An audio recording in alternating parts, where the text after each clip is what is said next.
29th, and I'm calling this meeting of the Senate Education Finance Committee to order. Members, today we have a number of testifiers that we're going to be getting through. We've asked local school officials, superintendents, school board members to come and talk to us today about some of the issues that they see that they face with all the requirements that the state asks them to do above and beyond what federal requirements are. So I think to our testifiers, I think we had said, you know, if you can about approximately 5 minutes to tell your stories. That gives us about an hour and a half, and that gives us a little bit of flexibility because I'm sure some folks are going to maybe have a little bit more, or we might have some questions and comments that come along the way. But members as well, I think if we can, unless something really stands out to ask the question at that moment, if we can keep maybe questions to the end, we can always have our discussion about what we hear at another time if needed. I would really like our testifiers to be able to tell their stories so that we can get through that. I think that's important for us to be able to hear from them today. So we are going to start with our superintendent from Braham, Kenneth Gagner, and on deck will be Kim Heil. So thank you very much for being here. Please introduce yourself for the record, and you may begin. Well, thank you very much. My name is Ken Gagner. I'm the superintendent of schools in Braham. We're about an hour north of the Twin Cities. We have about 800 students. I've been in education my entire life. I was a classroom teacher for 24 years, an elementary principal for 5 years, and I have now been superintendent of schools in Braham for 10 years. And I just want to thank you for giving me the opportunity to speak to you today, and I will try to keep moving along. So I have just 4 points that I'd like to make. One is local control, and none of these are going to be new or earth-shattering, but you know, each of us in our districts are unique, and we know our communities, we know our parents, we know our staff, we know our kids. And so anytime we can make those decisions, and we're going to make good decisions because we represent our people. And so that's just really important to us. I realize from time to time the state is going to have to say, hey, we need to do this or we need to do that. And we understand that, but a lot of times less is better. When we do get mandates, if they can be fully funded, and I'll touch on 3 that have come into place lately. Summer unemployment. Now in Braham, we love the summer unemployment. I've been superintendent now for 10 years. I was principal for 5 years, so that's 15 years of trying to hire paraprofessionals and food service and the other folks.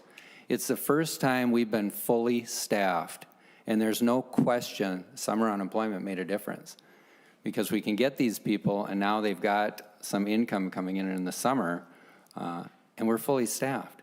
So it's made a positive difference. Now, of course, it has to be paid for. Now, we know there's funds in the bucket, you know, for this coming summer of 25, but of course, what we got to do is look forward, and either that has to be fully funded or, you know, even give us levy authority, and granted, nobody wants to raise taxes, but from the educational side of things, you know, of helping kids and serving kids, paraprofessionals especially, and again, all the areas are key. It's critical that we have those folks in the classroom. And again, for the first time in years, we're fully funded. And once we got that summer unemployment, it's made a difference in hiring. We just have a much easier time hiring people. So on that one, the READ Act, again, great program. I don't think anyone's going to argue. I was a classroom teacher for 24 years. This is good research. This is how we need to be teaching kids. In Braham, all our phase 1, so that's your pre-K through grade 3 teachers, we've already got them all trained. And it wasn't really that overwhelming if you got going on it ahead of time. We had all our staff, and we didn't miss 1 minute of instruction. Again, keep that going. It's a good program. What I need from you is I need my future teachers to have this training, so when I hire them from college, they are prepared and we don't have to go through all of this, all the work we've had to do to train the folks that we've got in the classroom. So, I just think it may be difficult, it may not be difficult, but we need our incoming educators to make sure they're trained with the READ Act. And then we've got the Paid Family Leave Act coming up. Anything that helps Minnesota attract good candidates and have good people. I mean, this is a good program, but obviously I think as we look forward, we're probably going to have some issues in staffing. If I've got someone who can take, it's 12 weeks and 12 weeks, but the maximum is 20 weeks, am I going to be able to find enough people to keep in the classroom so that, again, our kids are served? So I just think, yes, good program. Obviously, there's some cost to it. We recognize that. But there probably needs to be some tweaking that gets done with that. Third item I want to talk to you about is compensatory aid. There was a hold harmless provision. So yesterday, 3:30, my business manager walks in Bram, under the current, what's going to happen July 1st, Bram Area Schools is going to lose $323,574. Now, that's 40% of my compensatory aid is going out the window come July 1st. I'm going to go from being a very healthy school district to having to make reductions. Now, the governor has a proposal. Again, this just came. We'd often heard the word hold harmless. I was thinking hold harmless. I can stand to lose $10,000, $15,000, $20,000 or maybe gain a little bit. But under the current proposal, even though the economics in Bram have not changed in the last couple of years, again, I'm on the hook to lose over $300,000, and I'm going to have to make reductions. So I'm hoping, I don't know what the governor's proposal exactly means in terms of costs, but we need to do something because Bram is going to lose 40%. Ogilvy, just a little school next to us, is going to lose over 30%. And then Mora, which is just a school just a few miles, they're going to only lose 2%. And it just, so I'm not sure what's going on, but hold harmless, truly hold us harmless, please. And my final point is a thank you.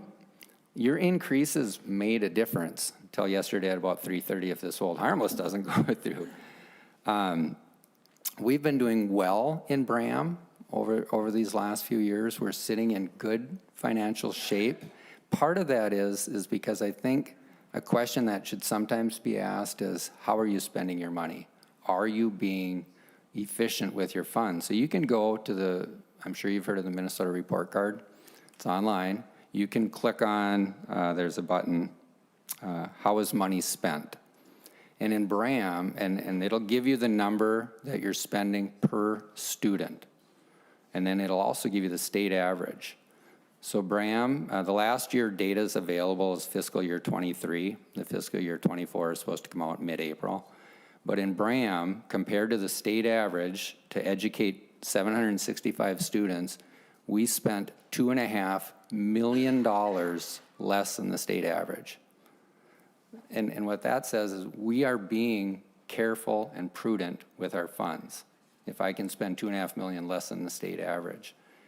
And that's just something, sometimes I think we should look at our school districts and say, well, how are you spending your money if we just take this quick look at these documents? And that's why it's a little frustrating to get this news on the compensatory aid and the hold harmless part, so.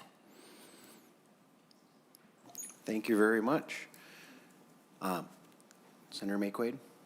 Thank you, Mr. Chair, and I know you said no questions, but I think it's super, when superintendents come in with real numbers, it's so helpful for us to get a picture, and I appreciate your comments, and I think that until we get the February forecast, we won't know the true hold harmless, but it would be helpful to know, like, what is the difference between a true hold harmless and kind of what's happening so that we can figure out how to make that the true, because it sounds what's going on in your school district is great, and we want to make sure that all the great work you're doing can continue and you don't have to make reductions. So that would be helpful to know, because I know there are folks working on that.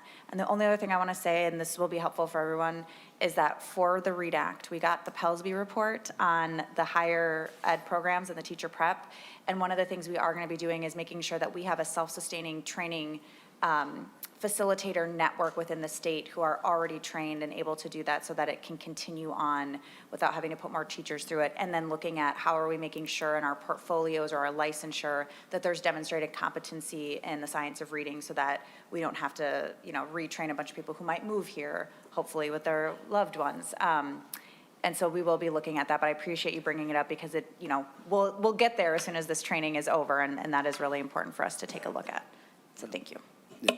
And as far as the training of teachers, yes, that's a higher ed issue, and it's one that I've been pounding on in that area, asking our colleges why we're not giving that training at that level where it should be happening. So appreciate you bringing up that comment as well, and also want to thank you for your point of, you're using your money wisely. I think that is something that we should be asking all schools about when they're coming asking for money. Are you using it wisely in the first place? So appreciate that. All right, we will move on to our next testifiers, and I see we have two from the Osseo area, Kim Heil, the superintendent, and John Morstad, the executive director of finance. If they would both like to come up to, they're online? Okay. Perfect. If they would like to go next, and then we are going to skip a little bit on the agenda. Next is going to be Kim Johnson from St. Louis County. But Osseo folks, you can unmute and begin. Thank you. Co-chairs Rarick and Kunish and community members. I am Dr. Kim Heil, proud superintendent of Osseo Area Schools. With me today, I'm being joined by John Morstad, who is our executive director of finance and operations with Osseo Area Schools, and also serves as a current president of Minnesota Association of Business Officials. Osseo is the 5th largest school district in the state of Minnesota with almost 21,000 students, including over 60% of our students are BIPOC students. I'd like to start out talking today about compensatory funding. We've been using our compensatory funding to support the learning needs of all of our scholars. And as you can imagine, we have an expansive and varying needs across our school communities. For example, these dollars help us add extra reading and math interventionists and social workers. So changes to compensatory funding will cripple our efforts. In fact, Osseo schools will lose the most dollars in the state based on this new formula, specifically $5.5 million in funding, which is a 21% decrease from our current levels. We'll be punishing students most who are not direct certified, but still meets the qualifications for free and reduced educational benefits. Our numbers would go from 49% to 36% next year. We'll have to cut more than 50 FTEs from critical services we're currently offering for our students. Timing of this is a major concern, as we must act on staff reductions in early April, well before legislative changes are typically approved. This would apply to all schools across the state of Minnesota. We'd request at a minimum, you act on at least a 1-year hold harmless as soon as possible to not affect hundreds of teachers' positions. Next, I would like to address the READ Act. The READ Act has been a heavy lift for districts, but let's start with some really positives that we have seen so far from this legislation. Improved requirements for screening have helped ensure that Improved requirements for screening have helped ensure that they are being completed. The rubrics used to determine how aligned Minnesota finds the Tier 1 curriculums we use, which is 95 core phonics and comprehensive knowledge language acquisition, are being used to help our literacy coordinator and district curriculum writing time to develop strategies and communication to leaders to fill those gaps. Implementation has also brought about a number of difficulties. While the timeline changes and dollars associated with the professional learning requirements are certainly helpful, the requirements are still burdensome for districts. For example, letters volumes 1 and 2 require 48 hours of synchronous training. This is the equivalent of all of the professional learning in our district over the course of 1 year. This does not include the reading time, the asynchronous online work, or the classroom application. The total time to complete is then between 134.5 to 164.5 total hours. The core and oral language acquisition program is still 48 to 57 total hours of time to complete. The expectations of the READ Act have changed several times. The best example of this is the training of our 4th and 5th grade staff. Originally, they were to be trained in phase 1. Now they may be included in phase 1 if the district charter literacy data indicates the need for foundational reading skill instruction in those grades. Changing expectations is expected in a large-scale implementation, but often the only way as districts we find out about these changes is by actually going to the READ Act website. The communication around implementation is frustrating. Our next one we want to share about is cell phones. We also want to talk about cell phones and how our district has been handling this issue. With the passing of the legislation, Osceola Schools refined or revised our existing cell phone use policy, emphasizing developmental appropriateness with regards to use. We have seen considerable success by allowing our secondary principals to have the flexibility to make decisions on those cell phone usage. Our leaders see the benefits of limiting cell phone usage, but do not feel any additional legislation is needed to help with that issue. We ask that districts be allowed to maintain that local control rather than universal solution that takes control out of the hands of our school board and schools.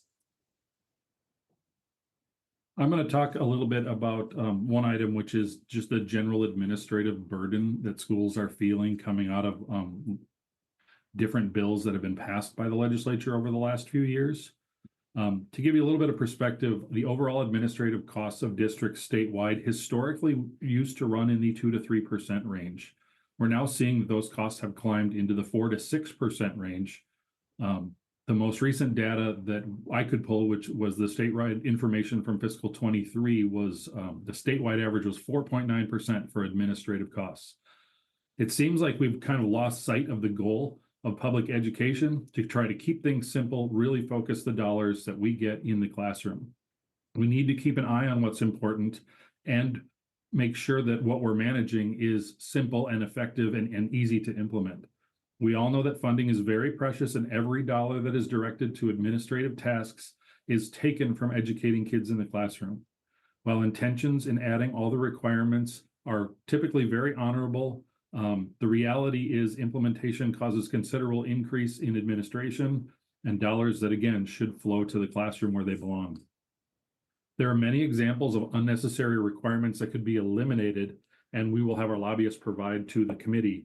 But again, it feels as if we're missing sight and focusing on a lot of ancillary things that don't truly affect what's happening in the classroom with all the changes in leave and unemployment. We need to simplify as many requirements as possible. We need to reduce administrative burden on schools. The burnout, especially from my lens of representing 900 plus school business officials across the state, it is getting incredibly difficult to fill these positions because of the level of responsibility and the level of burnout that we're seeing across the state. So I would ask that going forward, the committee take a look at that burden and really put the effort into trying to reduce that so we can get the funds in classrooms where they belong and get the information to you in an effective manner. So thank you very much. And we just want to end it with thank you for your partnership. We literally could not survive without all of you all. I love our connections, and thank you for your support. Thank you very much for your testimony. Next, we'll have Kim Johnson, followed by Michael Carey. Please identify yourself, and you may begin. Hi, I'm Kim Johnson, and I'm with ISD 2142. I hope everybody can hear me. I have to apologize. My video just went out on my screen, so I won't be able to use that today. But thank you for having me here. I don't know how much you know about St. Louis County Schools, ISD 2142, but we are the largest geographical school district in the state of Minnesota. We're bordered by 18 public school districts, 1 charter school, 1 foreign country, and 2 sovereign nations. We transport students and staff 1.5 million miles a year. We have 5 rural schools. We have 4 pre-K through 12 and 1 pre-K through 6 school. We have 1,825 students. And we kind of live in a community daycare desert. So we have a lot of challenges up here because we do have small rural schools. About 12 years ago, the district consolidated within itself. We used to have 7 schools. Now we're down to 4.5. So we've done a lot of work about 12 years ago to try to minimize the number of schools in our sparse area here in northern Minnesota. One of the problems that the school district is seeing right now is our financial position since pre-COVID fiscal year 1920. We've lost enrollment of 193 ADM. That translates to general ed aid loss due to the declining enrollment of almost $5.1 million. Our unassigned fund balance has dropped $6 million in those 5 years. We are fastly approaching statutory operating debt. In our fiscal year 25 budget, our unassigned fund balance is projected to go negative. I'm not projecting us yet to go into statutory operating debt, but we are getting very, very close. Our fiscal year 25-26 target budget cuts are $1.5 million. We've already cut 10 teachers in the current fiscal year. We have another 12 teachers that will be cut in fiscal year 2025-26, in addition to FTE across the district. Part of the issue we're having, and I agree with Osseo, we actually had to hire a staff person in my department to manage ESST and the leave, summer unemployment reporting, management, para training and record keeping.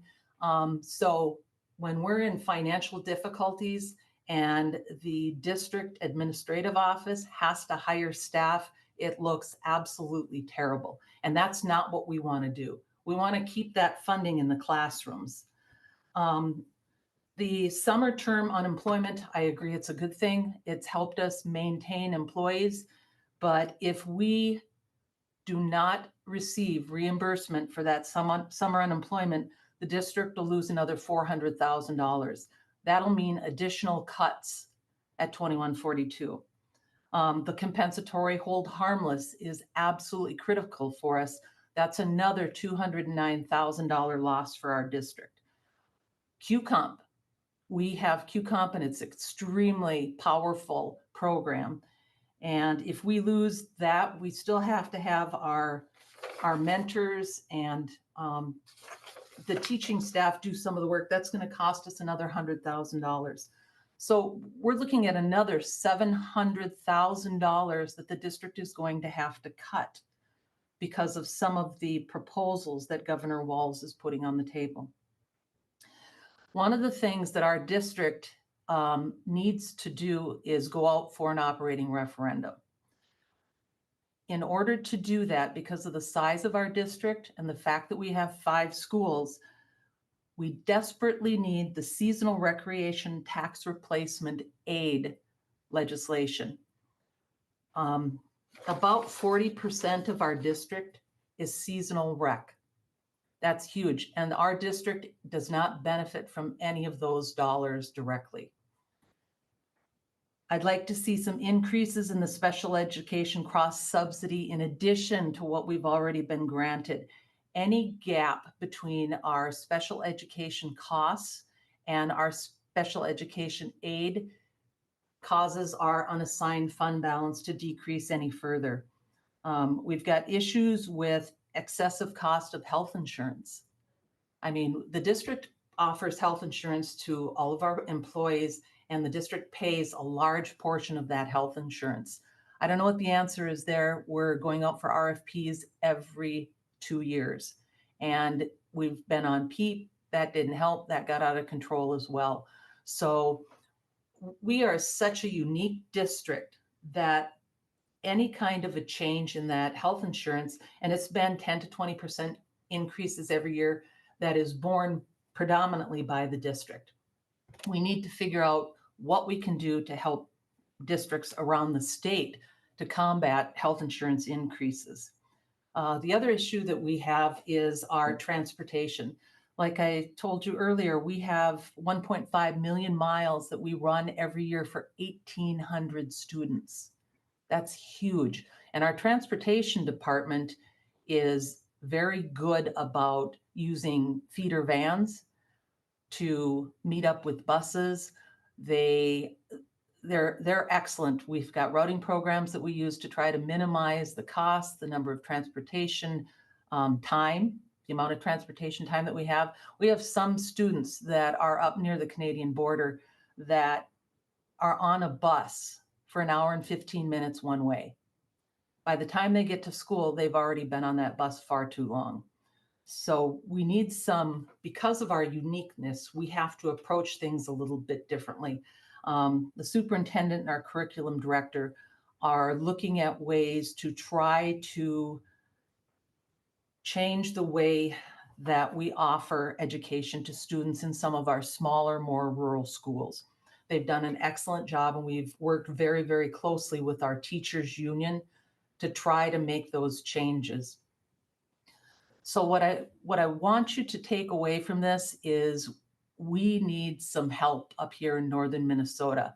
I will say that what we did with a lot of the ESSER funds, we didn't use those to pay salaries that could not be maintained.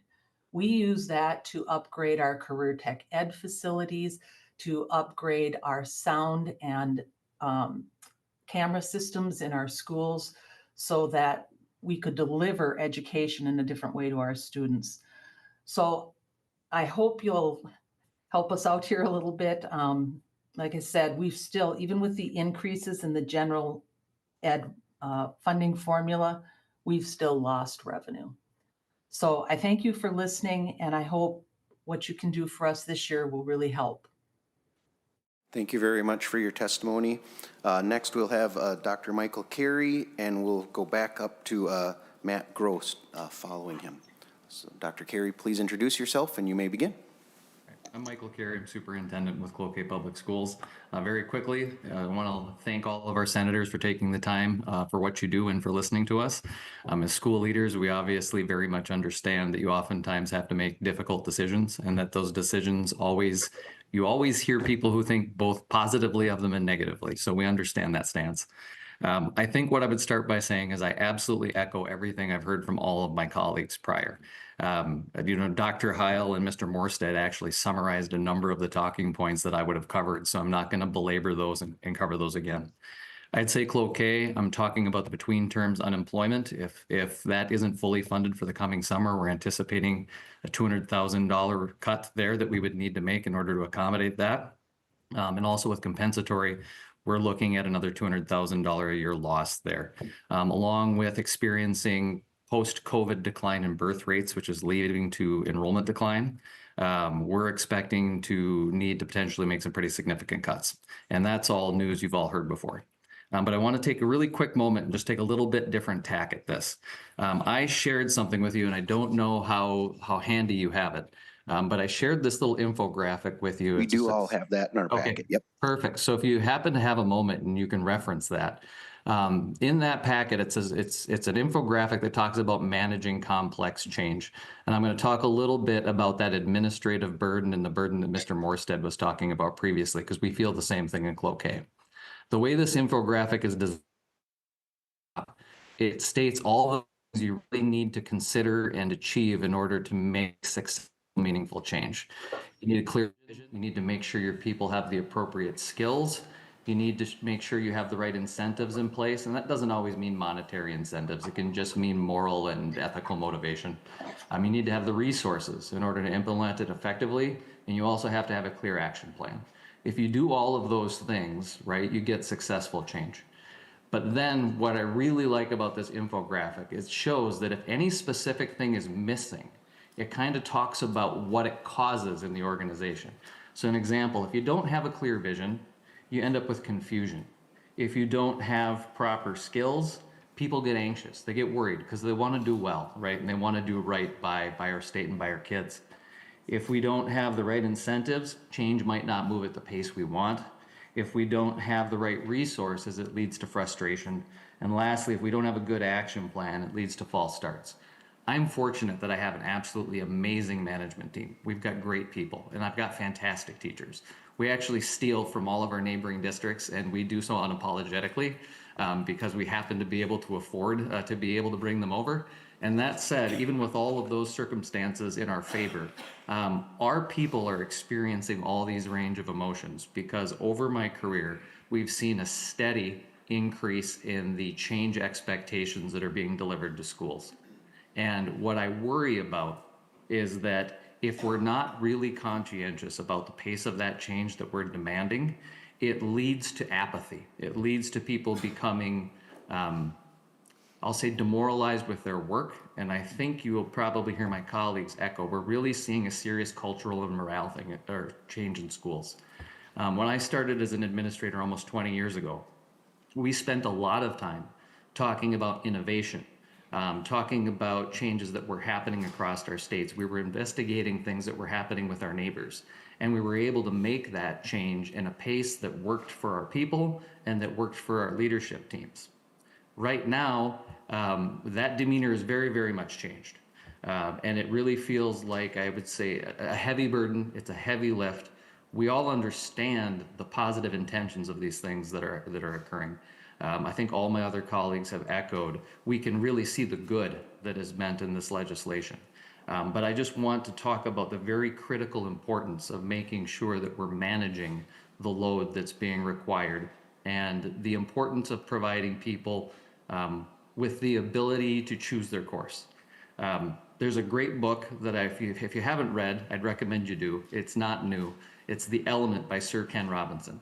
And it talks about people being able to find their passion and innovate and how that leads to increase in workplace morale and actually organizational improvement. And I think if we take the tactic of rather than mandating and requiring change, of supporting financially and through providing additional time to our staff, creating opportunity for them to innovate, and then when we do innovate, sharing those innovations across the state, I think we'll see the same results, but we'll get very different morale and a very different outcome from our people. Lastly, I think I would say I am, and I know my colleagues across Carleton County are deeply concerned about what's happening with the morale and education across the state and what that means for the future of our systems. I think it's a lurking thing that's quietly building that really needs to seriously be considered. We're seeing fewer and fewer people apply for education jobs. We're seeing fewer and fewer people enter into education fields at universities. We have a number of universities in northeastern Minnesota, and we're seeing their education department shrink radically and rapidly. I think that is a very serious problem that needs to be considered, and I think a major piece of it is making sure that we are very, very conscientious of the workload that we're asking of our people. They're passionate, they care about kids, they work hard every day. And we need to make sure that they're in an environment that's really supportive of them so that they can do well for our kids. So thank you for your time, and I appreciate it. Thank you very much. Next up, we'll have Matt Gross, followed by Rick Aldrich and John Berklick, and Kim McLaughlin, all from Hibbing.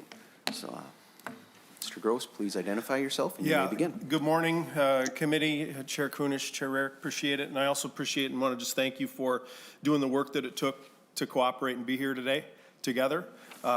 I think that's what leaders do, so I appreciate that. My name's Matt Gross. I'm the superintendent for Grand Rapids Area Schools. We're a school of about 4,000 preschool through 12th grade kids in northern Minnesota. We're about the size of Delaware, not quite as big as St. Louis County, but again, very sparse. And we've been facing some of the challenges that you've heard my colleagues talked about.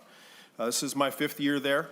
We're heading into our 6th year of budget reductions there. And that's despite, as my colleague Superintendent Gagner talked about, we're a school district that spends $1,300 less per kid than state average.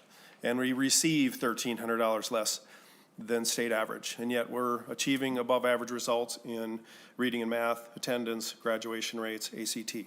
That's hard and it's unsustainable based on current conditions. And I think Dr. Carey talked a lot about what it feels like for our staff right now to be in a position where every year there's fewer of you, and there aren't less kids proportionately, and there aren't less demands proportionately.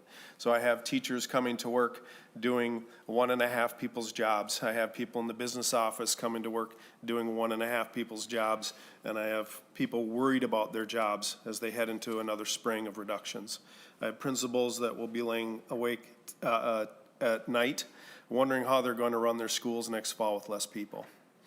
I don't want to, pile on in some cases, but I do think creating some context for a district like Grand Rapids is good. The compensatory issue that's been raised will be a reduction of about $605,000 for our districts for my district heading into next year. The unemployment aid ending is going to be another $225,000 in aid that we won't get. And there was a scenario where we would not have to cut budget for the first time in 6 years. And with these aids leaving, that scenario is off the table. And that's devastating to a district like mine. It's devastating to people like mine that have done the hard work to put themselves in positions where we are.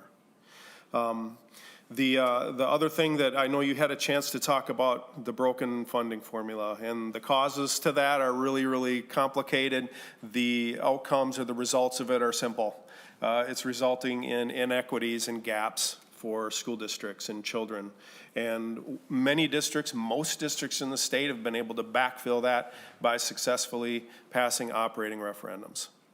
My colleagues and I in northeastern Minnesota, if you look at a map of districts without operating referendums, we represent a big number of those districts. And in fact, all 100% of the school districts without operating referendums are more than 30 miles from where we're sitting right now.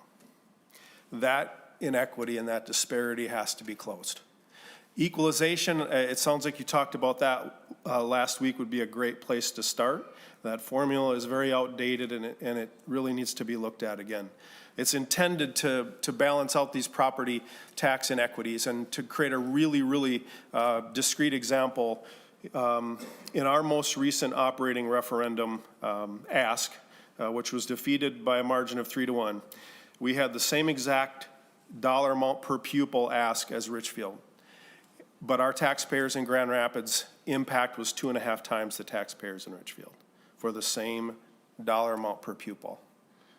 That's made it really, really tough for districts like mine and many of us that are out here in the 30% left that don't have operating referendums to get it across the goal line and have comparable revenue. One of the things that one of my colleagues mentioned that could help with that is seasonal recreational tax replacement aid. And that would essentially create or enable operating referendums to work the same way, funding-wise, for schools as building bonds or capital projects levies, where people in our communities that have seasonal recreational property would contribute to an operating referendum. And that would help my district by about 20% based on the bill that was introduced last session. And that had bipartisan support, so I'd really encourage you to take a look at that. It would help districts like mine. It would help districts like St. Louis County and many of the other ones in northeastern Minnesota. One of the things we haven't talked about today is local optional revenue, and that's been a lifeline for districts like mine without operating referendums. And that formula hasn't really been touched other than rolling some funding together in a decade. And so our partners down here in the metro have moved a proposal forward that would make an inflationary change there, and I would encourage you to take a look at that, consider that, moving that to $974 per kid. Finally, facilities. We've had a lot of time to investigate our facilities in northern Minnesota. We have buildings that are 70, 80, 90 years old, and keeping up on maintenance is challenging. I don't have any buildings that old anymore, but I have roofs that are aging, and those are big expenses. To take care of my middle school is about a $5 million repair, just that one school. And so I would ask that the funding mechanism that's already in place to to address school repairs, long-term facilities maintenance, to make sure that we can use that funding to fix roofs. There's nothing more basic in maintenance than keeping water out of your building, and we really would like to be able to use that funding for our roofs. Our people are working hard. Dr. Carey hit it right on the head. I'm super proud of what my people are doing. They've been hustling on their REDAC training, working really, really hard. The changes I've seen in my classrooms are amazing. If I go into a second grade room, no matter which building, I'm seeing kids learning about the American West in a very, very kind of inclusive and consistent and important way where I don't see the variability that I saw before. I'm seeing kids engage with phonics, and I think it's great.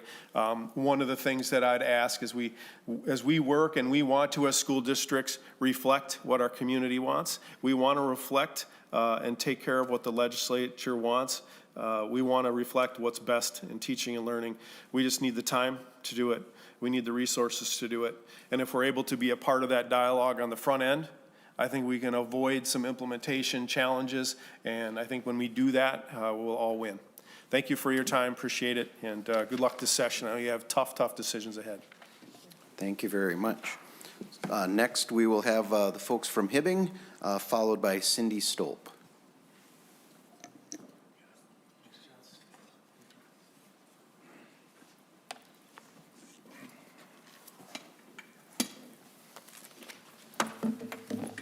Please identify yourselves and you may begin.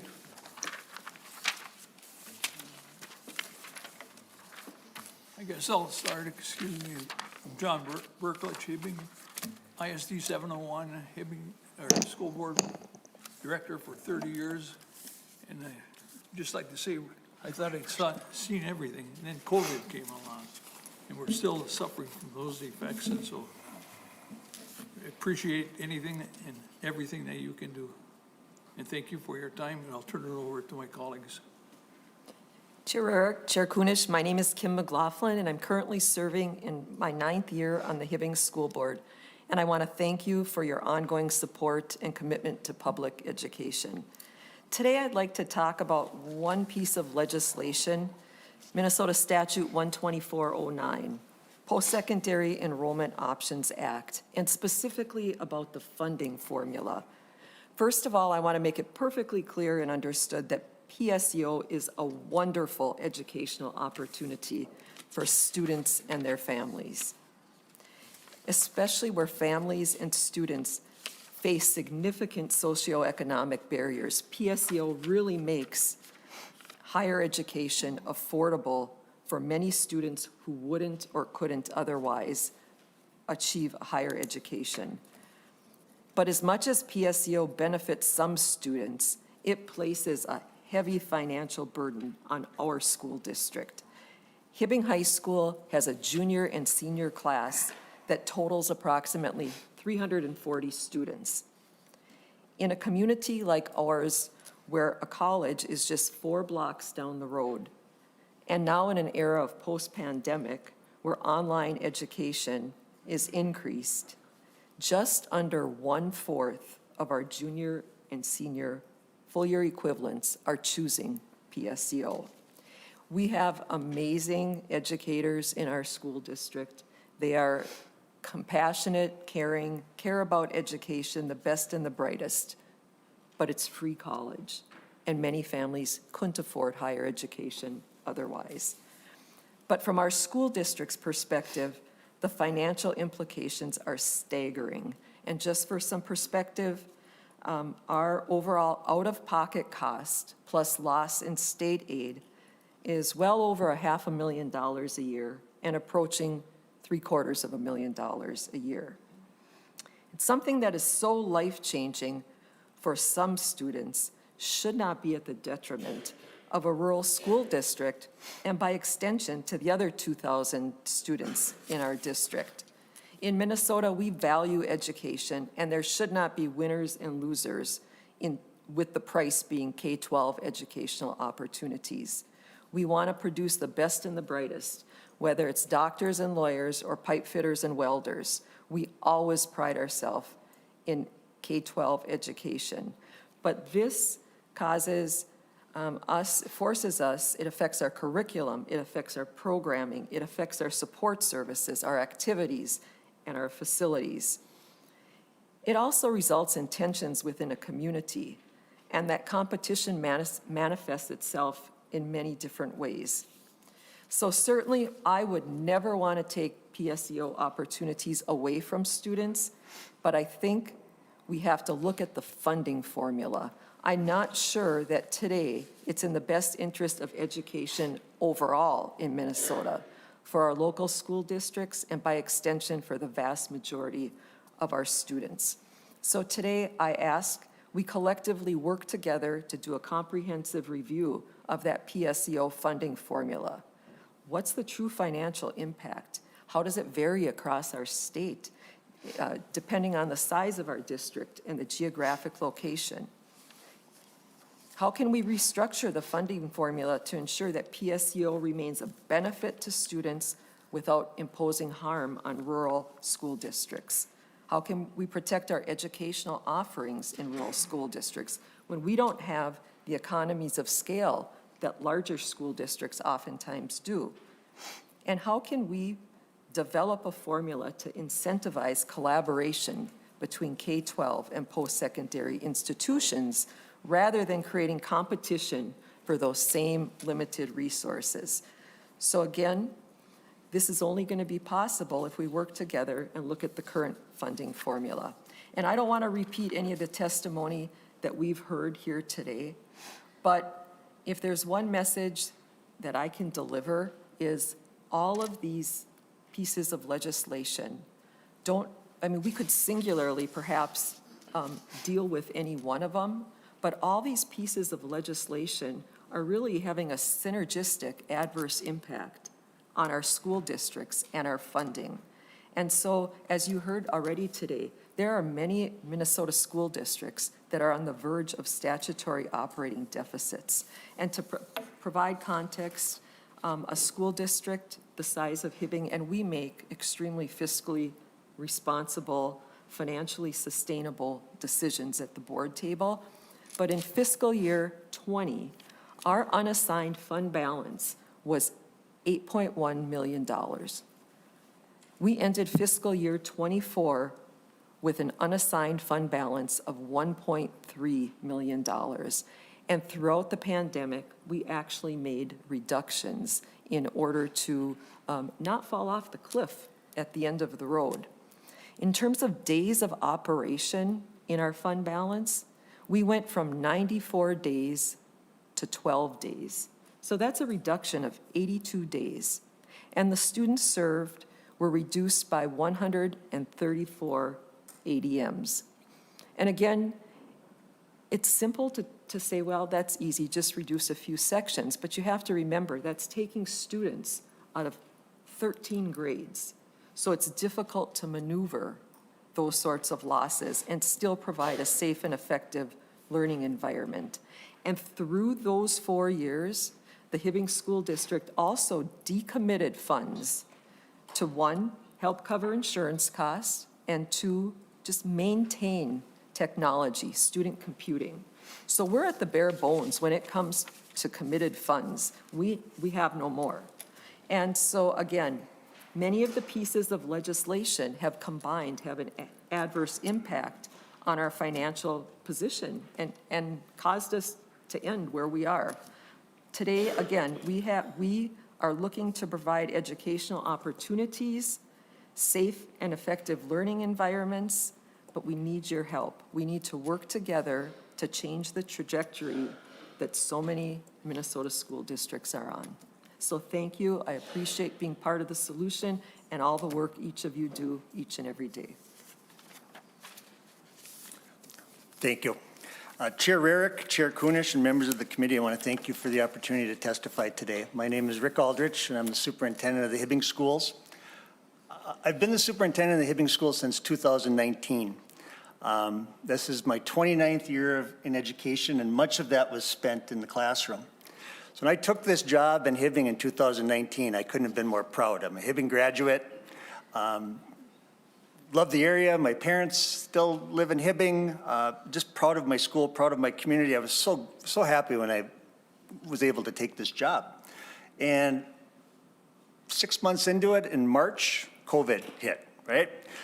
Trial by fire, lots of experiences, lots of experience I gained in a short amount of time trial by fire, excuse me. Since that day, since that March day in COVID, when COVID hit, our district has been in a state of decline, serious decline. We've lost nearly 300 students in that time. Our homeschool numbers have gone from about 15 to, I think we're right around 90 today, 90 homeschool students. We are a loser in open enrollment. The open enrollment dilemma, I think, is something that many school districts face. And again, we have 430 students that leave our district each year and about 220 that come in. We need your help, like Director McLaughlin had said, and Chair Berklich had said, we need your help. We're at a cliff, we're at a precipice. We've done the hard work, we've been diligent with our finances, but we don't have enough to survive. And we're looking at nearly $2.5 million in reductions this spring. That's going to be devastating for our staff. And that comes in a time when all of my buildings have concerns about safety. One of the main concerns that I have about safety in my building, or in my buildings, is the inability to suspend students at the K through 3 level. I completely understand what the legislature has done with that. I can see how that has been abused in other areas, but we have not abused that in Hibbing. Our suspensions at the elementary level were under 10 for the whole year for 900 students for the last 3 years. We very rarely suspend students, and it's when we have to suspend. It's weapons, it's things that have to be done. But the situation that this exclusionary discipline has created, or non-exclusionary discipline has created, is a sense of fear in my staff. I have staff members that are injured every day. I have students that aren't crossing the line to be expelled, but their behavior is so extreme that it's hurting our staff. I look at Senator Farnsworth that's here and a member of the committee. He's a working teacher in my district. He's seen this firsthand. He's seen the pictures. He's seen the bruises. It's a difficult situation that we're facing. My principal has 3 toddlers at his hip all day long. He's babysitting students all day long because he can't send them home. He'll call parents. He'll try to work a deal. He'll try to be sympathetic. Please come pick up your student. Sorry, I don't have to, or I can't, or I won't. We're in a spot where even being able to do the work of a principal, to just have a private conversation, isn't something that he's able to do. With all this said, I know we've taken way too much time, and I apologize. I just want to wrap it up by saying, again, we need your help. I don't know what else to say. I could reiterate everything my colleagues have said about unemployment, compensatory, READ Act. We just need help. We don't have the resources to maintain the level of education that I think you feel is appropriate and we feel is appropriate. So please, we need your help. Thank you. Thank you very much for your testimony. Next, we'll have Cindy Stolp, followed by Nathan Libben.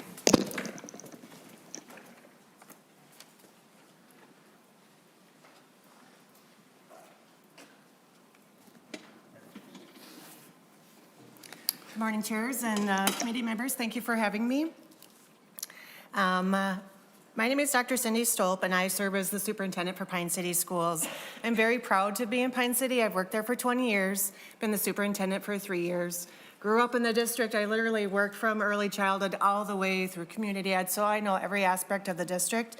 So I do come with sincere concerns for our district. Pine City is right in between the cities and Duluth.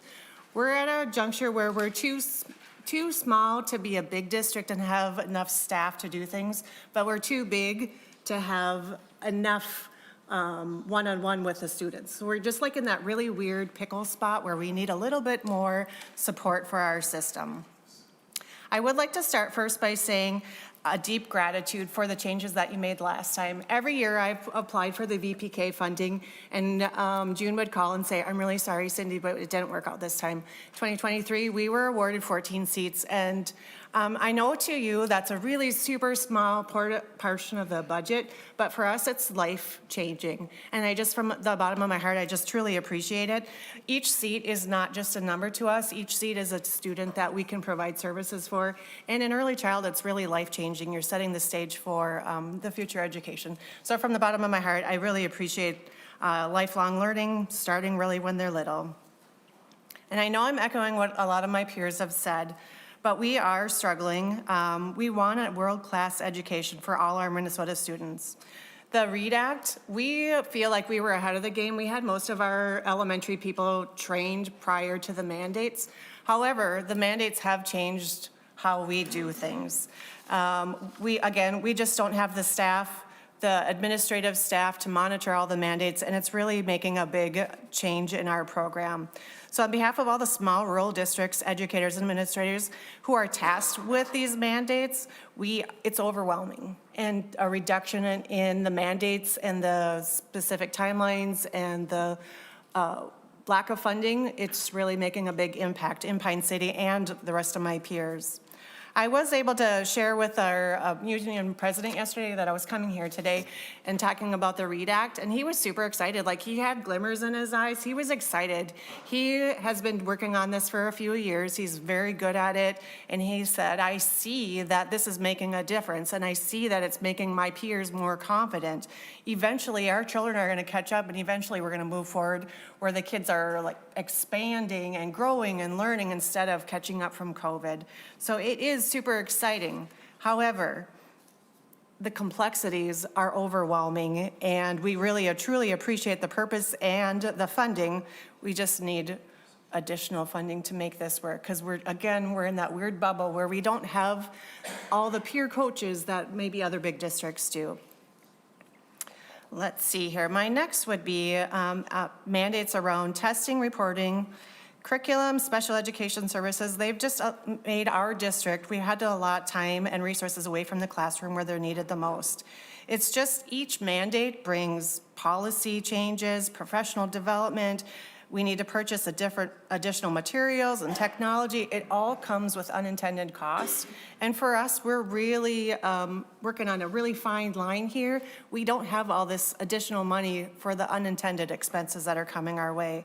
It impacts our teachers, it impacts the flexibility. We also truly appreciate the cross-subsidy reduction aid that came from 2020 through 2023. We have about $1 million a year that is over what we are compensated for. So that was really a gift. However, we're also concerned with the possibility that the transportation aid could be reduced.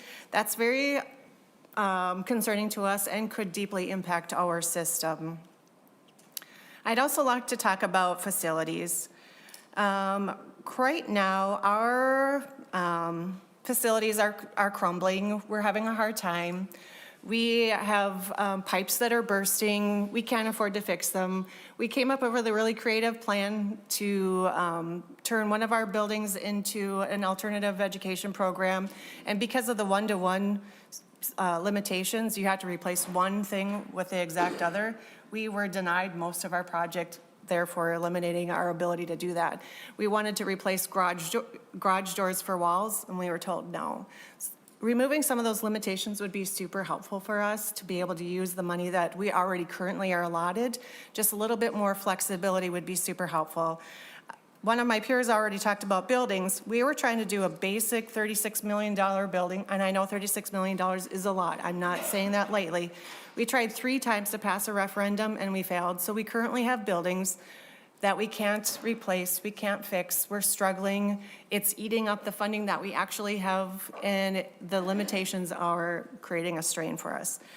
Of our fund balance, which is shrinking like my peers have said, 52% of our fund balance is restricted. So we can't use it for the things that we need to use it for. That's really hard. So my request would be to increase local control for facility maintenance revenue. I'd also like to talk about one size fits all. Pine City is a small district, rural district. When we do one-size-fits-all solutions, it doesn't work for Pine City, Minnesota. It's just too hard for us. We don't have the staff that the bigger districts have. We don't have, in smaller districts, they know every single person. They can fit in everywhere. We're already so overburdened, overtaxed. When my colleague said that people are doing 1.5 times their jobs, we're doing 1.5 plus some. I'm currently filling the role of many different positions. And so it's really hard to view the superintendent position when I'm also trying to fill the other positions, because either there's nobody there, nobody available, or their job is just too big. So I urge you, with your wordsmithing, to review unintended consequences that might cause challenges for us. It's really important for us. And ultimately, we all know that we want the best solution for all our children. We know Minnesota's great. I love Minnesota. I'll be here forever. But the one-size-fits-all approach just doesn't work for us, and we urge you to make it so that we can be equitable across the state. And I really appreciate your time. And again, the VPK money, I really appreciate that. And good luck, because I know you have a lot of decisions to make. So thank you very much. Thank you very much. Next, excuse me, next is Nathan Libben, followed by Corey McIntyre. Mr. Chair. Mr. Chair. Senator. Thank you, Mr. Chair. For the remaining of the testifiers that are coming up, if at any point you could just touch on how losing federal funding might impact the school or the district or your budgets. I think that, yesterday was a really scary day, and we're not out of that. And so if there are, and it doesn't have to be everybody, but it's just helpful to understand as we're talking through funding, and I appreciate districts bringing real numbers, what would it look like if federal funding went away for school districts? Well, we are talking about Minnesota requirements here in this hearing. That can be another one, another day. I'm sure they have comments prepared for, but go ahead, Mr. Libben. Yeah, Senator, I don't know if I'd be able to specifically speak to that, because I don't know what that would mean at this point, but federal funds are title funds, Title I, Title II, Title IV, and I wouldn't feel comfortable speaking to that directly. Maybe some of my colleagues behind me could. Good morning, Senators. My name is Nathan Libben. I am the superintendent at Cromwell Wright School, ISD 95. We are probably the smallest K-12 school represented here today. I don't know that for sure, but we probably are. We're located in Carleton County in northeastern part of the state. At Cromwell Wright, my staff and I not only know every student, virtually every student by name, but we know their siblings, we know their parents, grandparents, and very often aunts and uncles and many other extended family members. Our community is a blend of families that have been living in our community for generations, immigrants from many different places in Europe, and also people that have only called Cromwell Wright home for a few years or even less. Our school board is made up of parents and grandparents and students, and all but one of them is a proud alumni of Cromwell Wright School. That was the first time in 17 years that we haven't had all 6 of our board members be alumni. So to say that we have great pride and love in our school and children would be an absolute understatement. Cromwell Wright School is the flagship of our community. Over the years, our school has helped educate and prepare skilled tradespeople, engineers, teachers, doctors, lawyers, nurses, business owners, many military members, and countless other professionals that excel in their chosen field. In short, we are a community that strives for excellence in all that we do, and our students are making a very positive difference in our state and beyond. I'm absolutely honored to speak to you all of this, to speak to all of you this morning. A little nervous, but to illustrate and provide some context for some of the issues that are making it increasingly difficult for districts like mine, Cromwell Wright, and others, as you've heard, to provide the high-quality education that our children not only deserve, but that is essential for their success. The first concern I'd like to bring to you, you've already heard this, is the change in unemployment legislation that adversely affects our school. Remember, we're a one-section school, so our numbers are going to seem quite small, but it's all relative. For the summer of 2024, our district's unemployment equaled just under $54,000. That's for about 10 paras, 3 kitchen workers, and a few other support services. I know that you've already heard several of my superintendents speak to this during previous testimonies, so I don't want to belabor this point. But please know that this is also a major financial concern for our district, and I concur with all of my colleagues. The second concern that I'd like to discuss is the issue of our declining compensatory aid.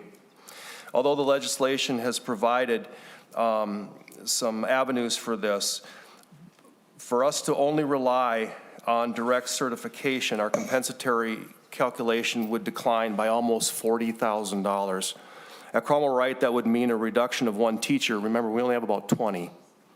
Or more than one of our support staff. I urge you to continue to hold districts harmless with compensatory aid. If the current system of calculating compensatory remains, the result would be extensive staffing cuts by our district, and many others will adversely affect our students in education. This is a complicated issue, and I do understand that. And I know that myself and other superintendents, like Mr. Matt Gross of Grand Rapids or Dr. Michael Carey from Cloquet, would be more than happy to discuss this further. I also want to urge you that this is a very present and real concern, and that if you're going to make decisions, it really needs to happen fast, because we start working on budget cuts and staffing cuts, honestly, this month if we haven't already done it. I'd also like to address the funding inequity between Metro and Greater Minnesota districts.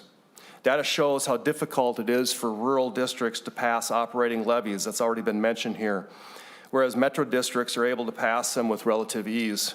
The primary reason for this is the amount of industry and overall tax base present in Metro districts that far exceed rural areas. In short, operating levies for many Metro districts have little impact on individual households compared to the burden placed on rural households.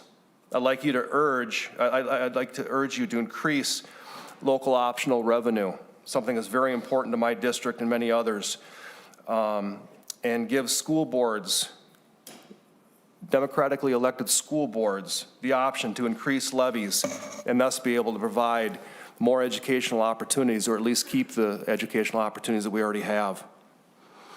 Furthermore, I'd like to bring to your attention the very real staffing concerns that have been brought about with the recent ESST and paid family medical leave legislation. School districts such as mine already have very generous sick banks for staff, allowing the accrual in my district of 150 sick days, or even more in some districts.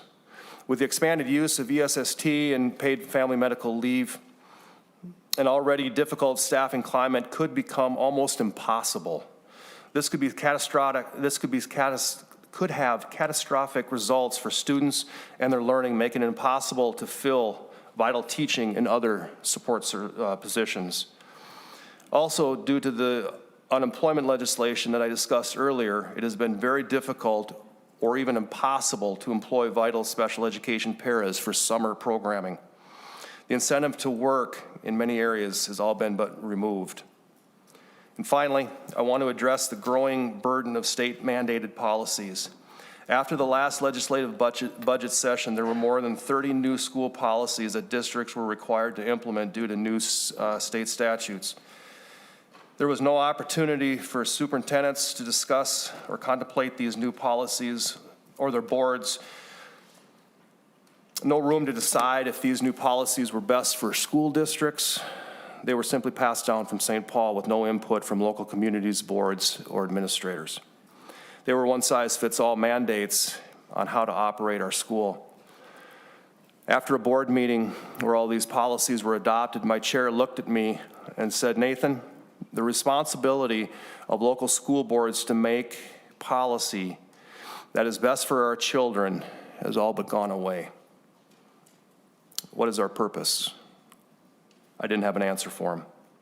I ask you to please remember that local boards, administrators, staff, and parents know, care for, and love our students, and we will always, absolutely always, have their best interests in mind and do everything necessary to put them in the best position for present and future success. Please empower us to do the job that our local community has charged us with and return local control that has made public education so great. Again, I want to just stress it's an absolute pleasure and honor to speak with you today.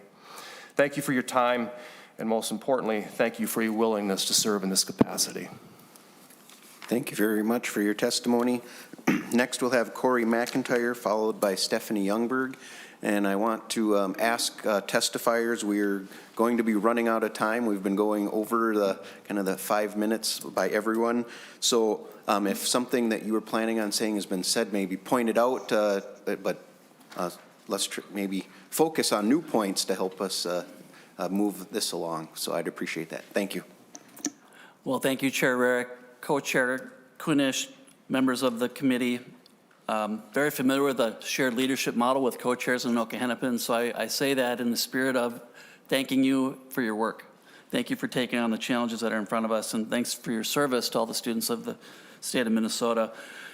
We're the largest, biggest school district. I'm Corey McIntyre, superintendent in Anoka Hennepin, and I share the same sentiments of my colleagues. You know, Superintendent Libben, we're all nervous to be here because we care so much about our work, and we care deeply about partnering with you, and maybe that's hopefully coming through our sentiments today.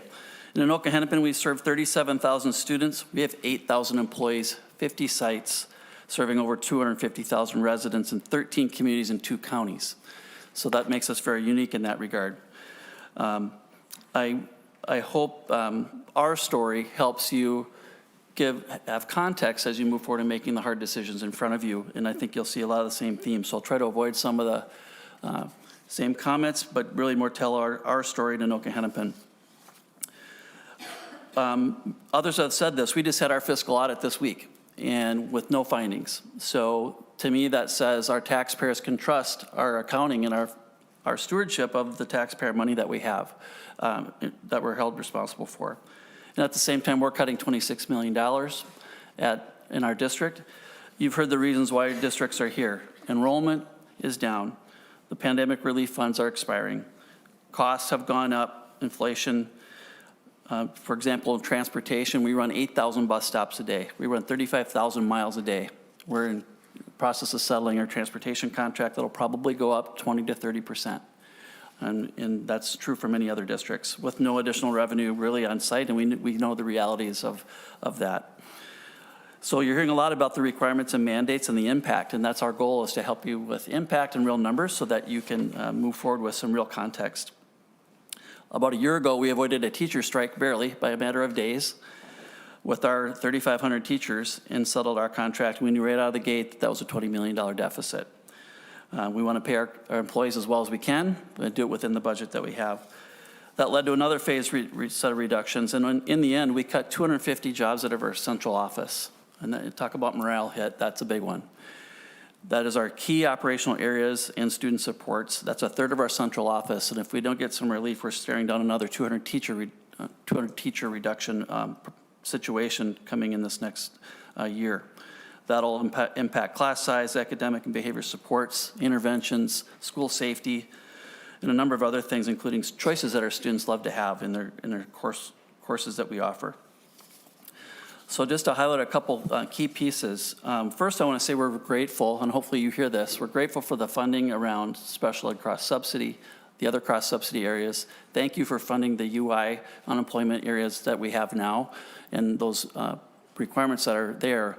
What you're hearing is if that funding doesn't continue, what that impact might look like, and I think that's really helpful to you as you plan ahead. For us, if new dollars aren't brought forward, what we'll face is about a $2.5 million hit in that unemployment mandate. Another $2.6 million for paid leave if we do not have new money. Those two things together are 2% on the formula. So even if you could add 2% more on the funding formula, it just covers those two things. It leaves us nothing left for contract settlements that are coming up. We have 18 employee groups ready to come back to the table. Also, just to make it real for you, the governor's proposal, that QComp proposal, that's $10 million to us. If we do not have that, our unions and our teachers will expect that compensation. How do we come up with that additional funding? The transportation proposals are another $3 million that would add to the cross-subsidy. So we're going backwards a little bit if that, and I get we're trying to figure out ways to solve different problems with the funding we have. So I think that those are the key things that give you real numbers on as you look forward. As far as the READ Act, we're in the middle of training 1,500 teachers in Anoka Hennepin. We're really proud of that. We started the letters training before the legislation began, and you've heard lots about that. The piece I would add that's new is the rising costs of the curriculum materials that we're going to need to buy for our new adoption. So that has gone up dramatically, and we're worried. Our projection is that we're nearly $5 million short on being able to pay for those new adopted materials that we need to align to the science of reading. And you've heard a little bit about the K-3 discipline piece. We're in the middle of adding about $1.5 million to add supports, staffing, and space needs to accommodate the disciplinary impact and stories that you heard earlier about the impact of that particular legislation. Compensatory, my story for you there is about $5.5 million is what the hit will be to Anoka Hennepin with the current estimates that we're getting. So add that to our $26 million shortfall in the other areas. We're now moving closer to $35 million in cuts, and that's those are the hopefully the real numbers that you can use as you're thinking about your planning moving forward. I can give you a little bit of just-in-time learning on the federal piece, because if we don't have those federal dollars, that does fall on our local shoulders, right? So we're still unpacking what this all means, but I can give you two easy ones. One is in the child nutrition area. We get nearly $20 million in reimbursement. That would be not there anymore, or at least held up. And then about another $500,000 with school safety and safety matters we're putting into the facilities around making sure our buildings are safe and secure. So those are two quick things that we knew right away that will impact our ability to feed our students and keep them safe. So if you add all this up, we're in the neighborhood of $50 million that we're short. And again, I want to come back to thank you for what you've been able to do for us. And I know you understand this is the rising cost of business like everything else. So creative solutions are what we're here to help partner with you on. And I know many of you have reached out for ideas and input on things to help find solutions, and we're here to do that with you. So thank you very much for the time today. Thank you very much. Next is Stephanie Youngberg, followed by Anne Marie Foucault. And again, please try to keep to 5 minutes. We're going to run over. Thank you, Chair Rarick and Chair Kunish, and good morning, honorable members of the Senate. My name is Stephanie Youngberg, and I am the superintendent of East Central School District. East Central has students from parts of northern Pine County, Kanabec County, and Aiken County. And we have a pre-K through 12 building and an ALC all located on one campus. Approximately 50% of our students are free and reduced, and 23% of our students receive special education services.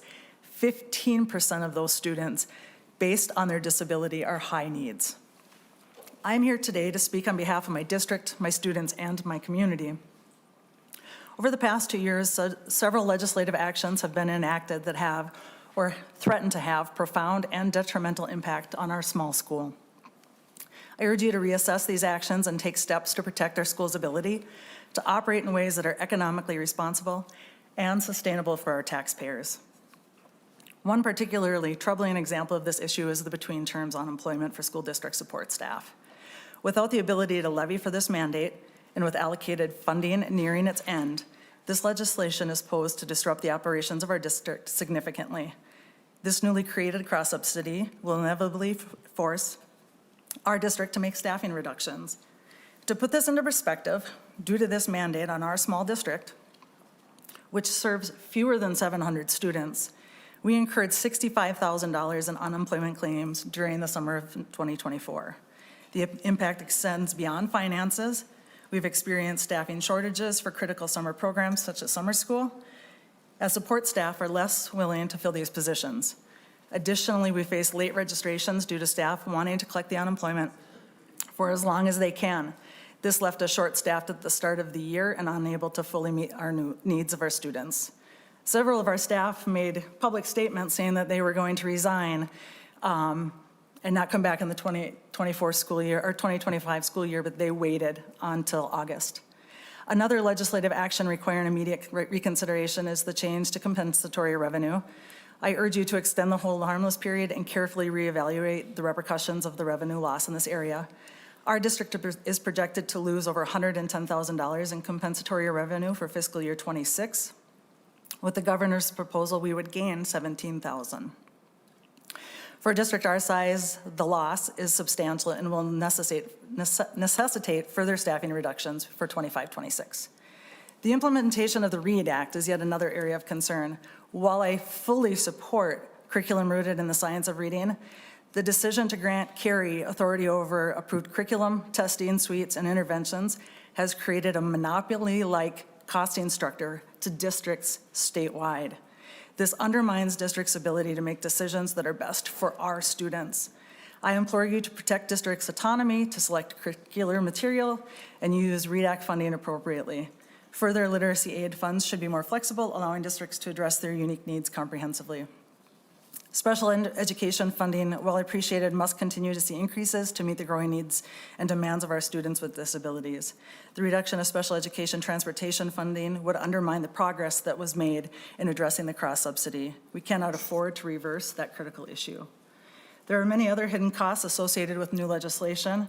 We would need to ensure our unions understand the financial impact of the district with the addition of paid family medical leave and the increase to TRA.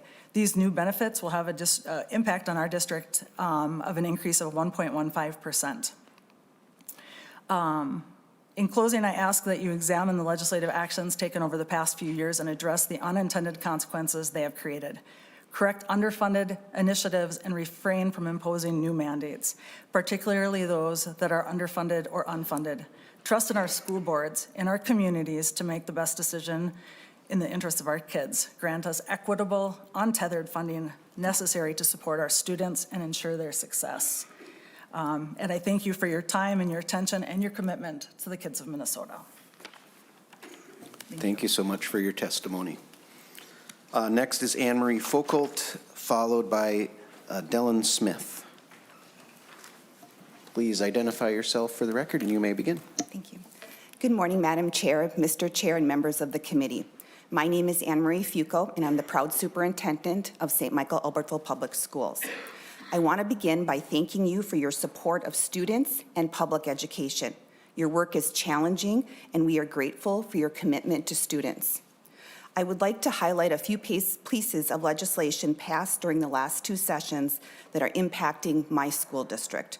While we support these programs because they benefit students and staff, their lack of funding or underfunding adversely affects students. First, we wholeheartedly support the READ Act. The READ Act is undeniably good for kids, and we are grateful for the READ Act funding that allowed us to train Phase 1 teachers. However, not all components are fully funded.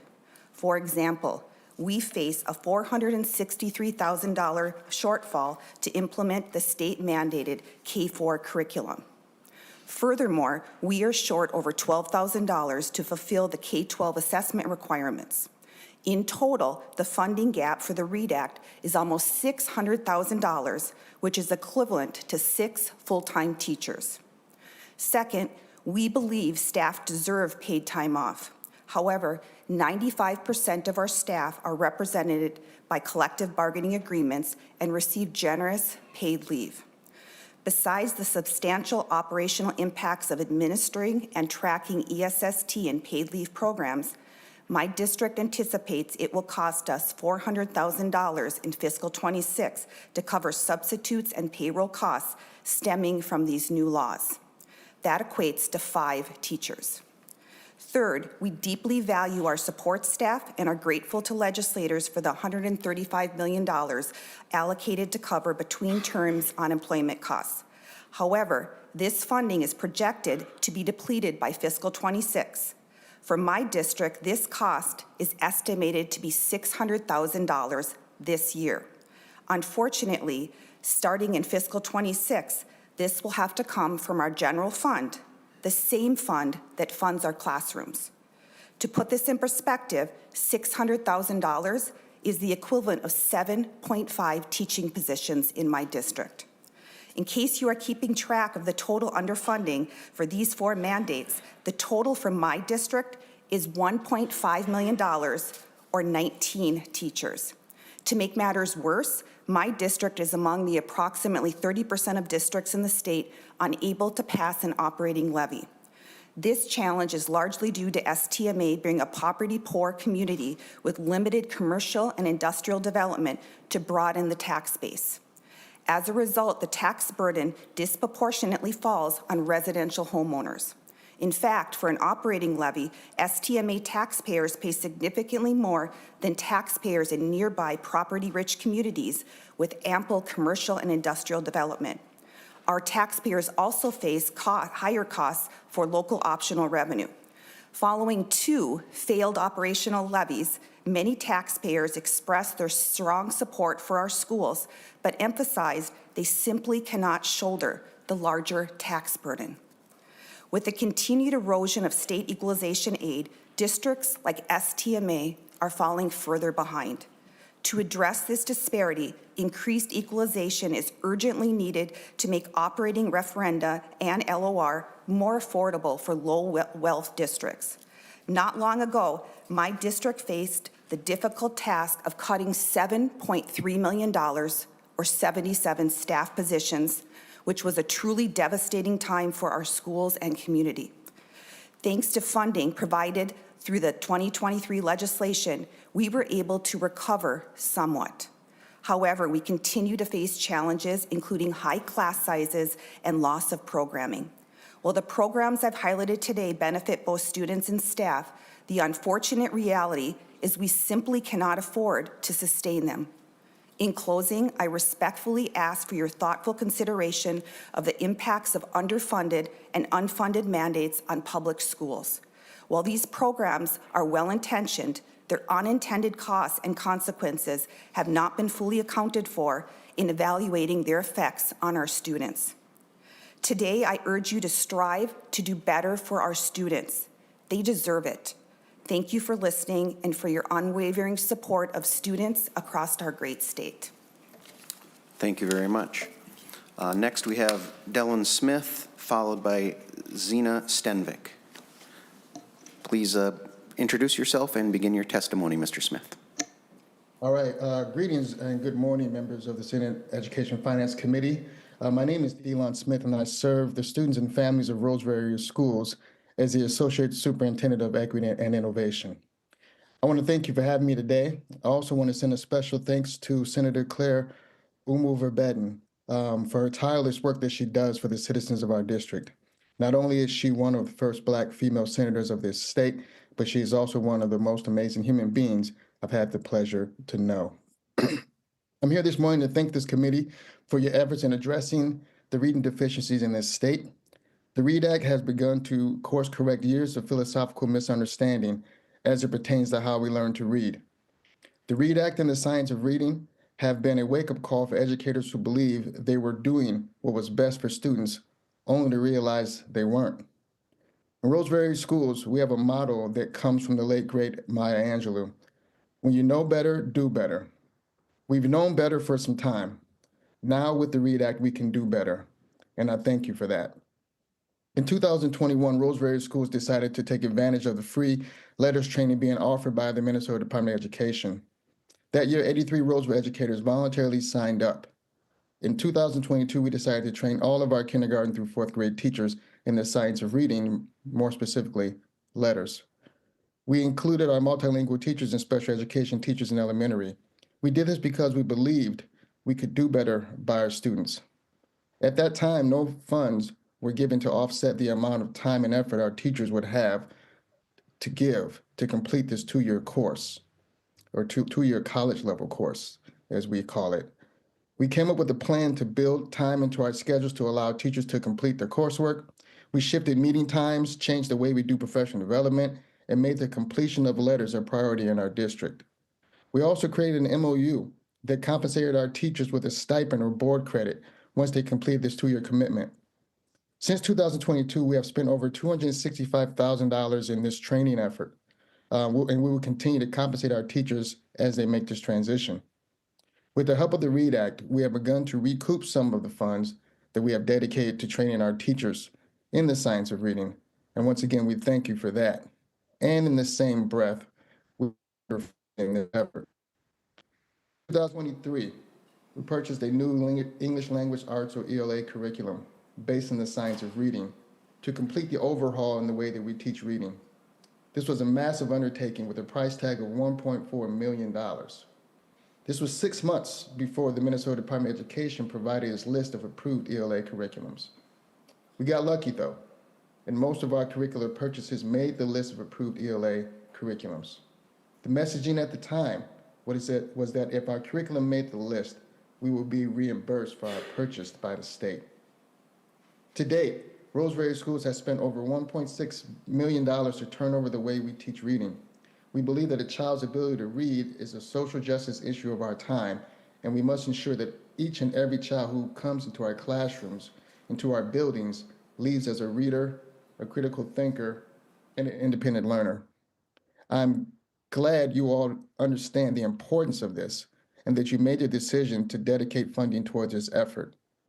And in order for us to sustain these efforts, they need to be fully funded. I am asking you for full reimbursement for the curriculum purchases and ongoing purchases for consumables that we and other districts in this state have purchased or will purchase.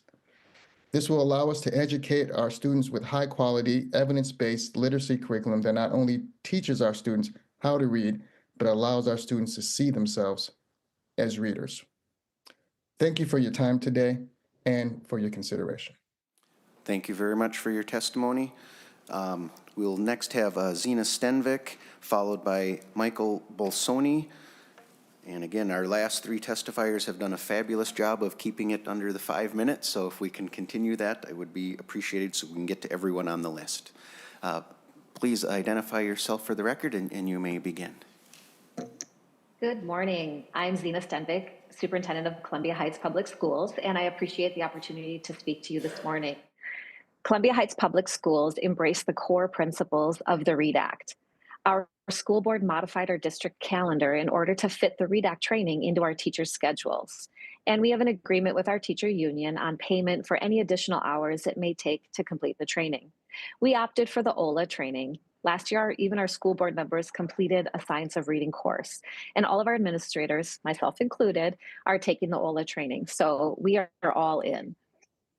We were only able to update our literacy curriculum from the approved list for grades 3, 4, and 5.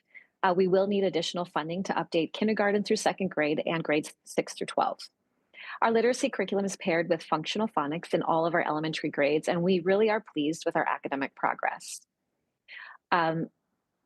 We're also very grateful to be part of the statewide attendance pilot project, which is funded for 3 years. Our approach is to communicate, educate, and humanize. Our strategies include establishing an attendance team at each school. The teams are analyzing the root causes of absenteeism and developing specific interventions to address them. We aim to increase the sense of belonging for our students in order to prevent chronic absenteeism. We've been able to contract with Promise Fellows, whose job is to connect with students and families to improve attendance. We're also establishing a 6 a.m. health line for parents or guardians to call and talk to a medical professional to determine if their child can come to school or not. A couple of other points of pride include our 3 concurrent enrollment education courses that we offer at our high school in order to create that pipeline for teachers. Our Native American graduation rate has been at 100% for the last 11 years. And additionally, we received the full service community grant, which is making a positive impact at Valley View Elementary School. We're required to rely quite a bit on grants in order to sustain our programs. It's important to point out that we are faced with funding shortfalls in many areas, including indoor air quality, long-term facilities maintenance, special education cross-subsidy, and just needing more staff to provide crucial academic interventions. But one of the major areas for concern that we have in Columbia Heights Public Schools is the newer way of calculating the compensatory aid. We consistently hover around 80% poverty rate among our student body. Columbia Heights will be big losers with the new formula, not because our families are suddenly more wealthy, but simply because of the data collection method. On paper, about 80% of our families still qualify for compensatory aid, but they're not included in the direct certification calculation. As it stands, we are slated to lose about $4 million, which is about 70% of our fund balance. This is over $1,000 per pupil, which is 5 times more than a district like Burnsville or 10 times more than a district like Anoka Hennepin, and they're all equally in need. This will effectively leave us without enough cash on hand to pay our employees, and therefore we will need to borrow funds and pay interest on those funds. This is not a financial practice that I want to engage in. It's just not how we manage taxpayer dollars. From the years 2015 to 2024, we made cuts every single year. Our district has already cut everything we can, and we're literally at bare bones. Our principals and other staff have had to take on more and more roles. Our Federation of Teachers, Local Number 710, and I are united in our request for adequate funding for our students. I'm hopeful that the proposals for compensatory aid will be supported by the legislature and enacted so that we can stay financially stable to best serve our children. I want to thank you all for your time today. In Columbia Heights, we're very proud that Senator Kunesh represents our district, and I appreciate all of your support because I know that you care. Thank you. Thank you very much. Next, we'll have Michael Bolsoni, and I'm going to jump one spot. He will be followed by Tom Sager.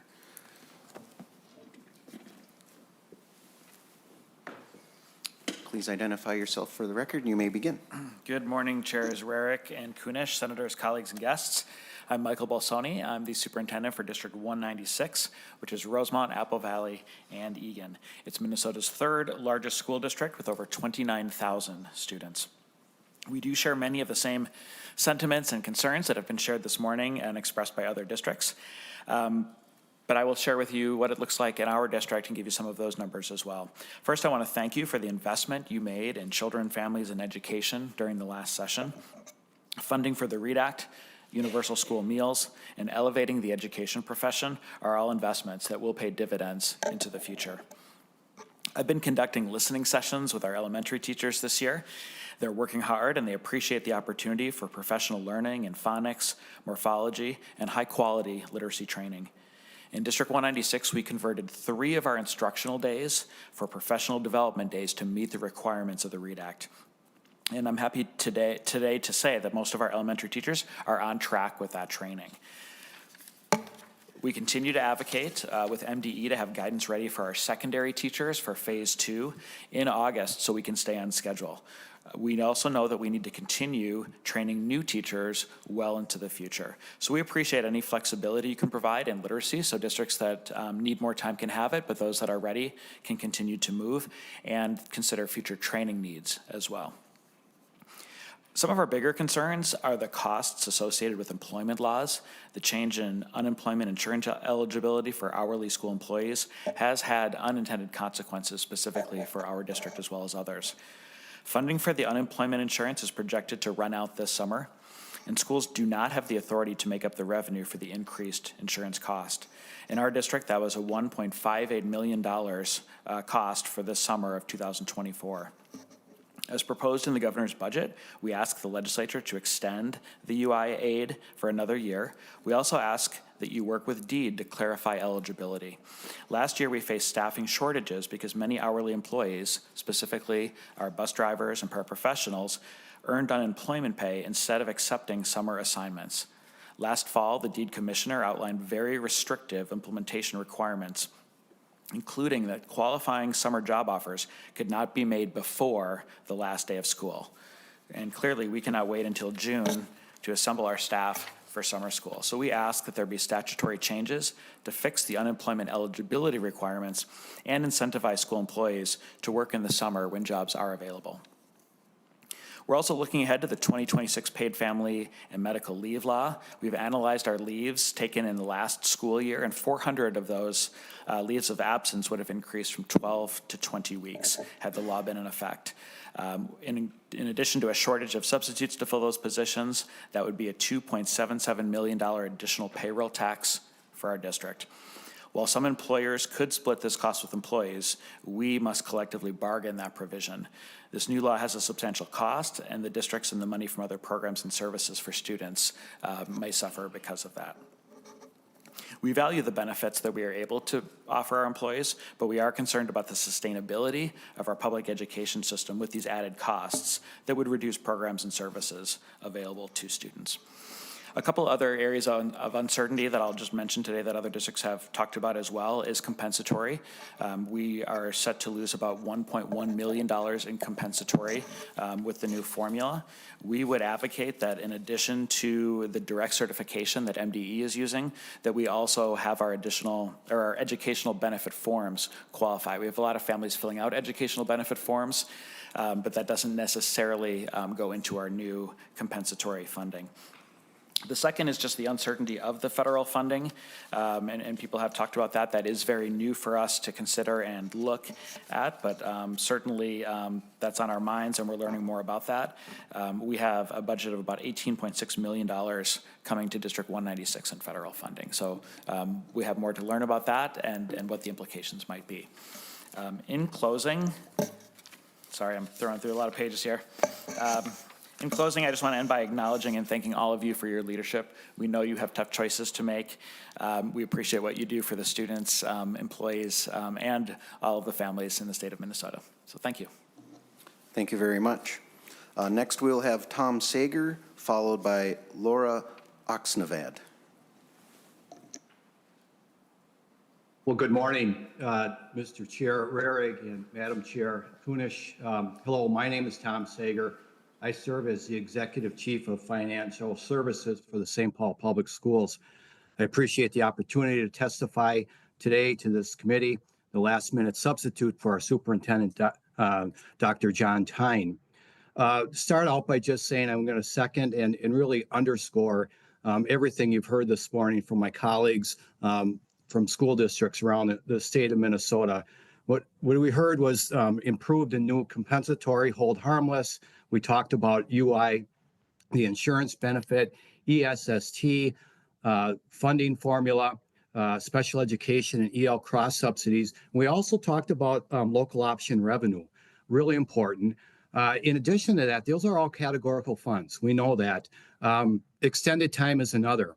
Right now, school districts receive about $5,117 per pupil on extended time. That's an amount that's been flat for many, many years, as long as I can remember. And there are other parts of the category, the funding formula. We think about operating capital, gifted and talented, the LTFM or long-term facility maintenance. These are all parts of the formula that have remained stagnant for many years that deserves some consideration moving forward. Nonetheless, perhaps the single most important fiscal objective for K-12 interests or pre-K-12 interests in this session is to secure the passage of the forecast adjustments article in the 2025 Omnibus Education Finance Bill.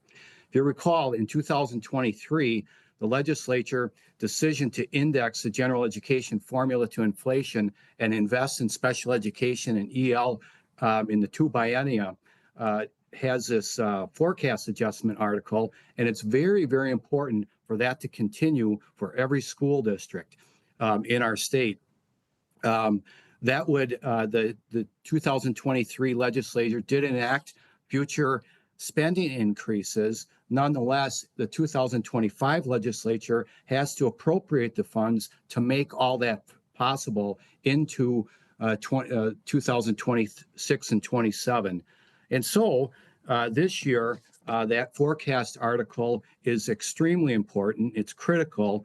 It's a must-have. In most years, the adoption of it goes without much fanfare and is quite routine. This year, it's very, very important. With that, it would also really allow us the promises that were made in the 23 session to continue to provide that stability or increase inflationary increases to public schools in Minnesota. So with that, I just want to, I'll cut my time now. And again, thank you for being here. Thank you for listening to our concerns. Thank you for your leadership and for keeping the promise of Article 13 of our state constitution to establish and fund a general and uniform system of public education. Thank you. Thank you very much. Next, we'll have Laura Oxnevad, followed by Molly Schilling. Please identify yourself when ready and begin. Good morning. Thank you, Chair Rarick and Chair Kunish and committee members for the opportunity to testify before you today. I am Laura Oxnavad, school board member at St. Anthony New Brighton Schools. With just 1,800 students, we are the smallest district by enrollment in the metro area. Geographically, we're the smallest in the state. Despite our size, we're committed to leading transformational systemic change and be an example of what can be done in the state of Minnesota. One of our priorities is to advance student-centered learning by updating language in the instructional hour law. This law, which dates back to the early 1900s, limits flexibility schools need to prepare students for 2025 and beyond. Updating this language will allow students to learn in ways that are personalized, relevant, and future-focused. While we were fortunate to pass an operating referendum in 2023, rising costs in salaries and benefits, combined with revenue streams that do not keep up with those necessary costs, mean we will face budget deficits in coming years. This cycle of financial strain is unsustainable and forces districts like ours to make reductions that negatively impact students. Our district's funding challenges are compounded by an inequitable system of local referenda. With a tax base that is overwhelmingly residential and limited in commercial and industrial properties, our community shoulders 100% of the tax burden. This places us as the third highest in the state for taxpayer impact. We are asking for increased equalization of the operating referendum, local optional revenue, and debt service levies in the omnibus tax bill. This would reduce taxpayer disparities and bring greater fairness in education funding across Minnesota.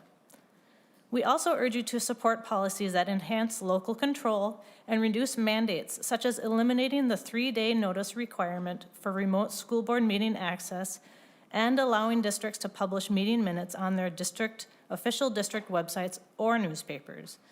These changes reflect the digital equity needed for modern governance and ensure that district residents have reliable, timely access to information. In regards to the READ Act, we fully support the goals of the READ Act. We are in the first year of our literacy curriculum, and our effective instruction department is monitoring the fidelity of implementation. However, challenges remain. Training all identified staff within the legislated timeline is difficult. For example, letters training is a minimum of 138 hours. The cost of curriculum purchases and professional development far exceeds the funding allocated. Without additional support, districts across the state will struggle to meet these requirements. Finally, we're working to foster a positive school culture, including addressing cell phone use in classrooms. As we go through our policy updating process, we're striving for a more uniform approach that balances technology use with a focus on learning. In closing, I want to thank you for your time and attention to these critical issues. We are committed to advancing public education in Minnesota and providing every student with the tools they need to thrive. With your support, we can achieve sustainable and student-centered outcomes in our schools. Thank you for allowing me to share our story. Thank you very much for your testimony. Next, we have Molly Schilling, followed by Chance Anderson. Thank you for the opportunity to testify on the challenges Minnesota school districts face due to underfunded or unfunded mandates, restricted managerial rights, and funding shortfalls. I am Molly Schilling, Superintendent of Adrian Public Schools, which is a small district of roughly 600 students in Southwest Minnesota. As many colleagues have shared, we too are running as thin as possible with staff, some due to budget constraints, and some just due to a lack of applicants.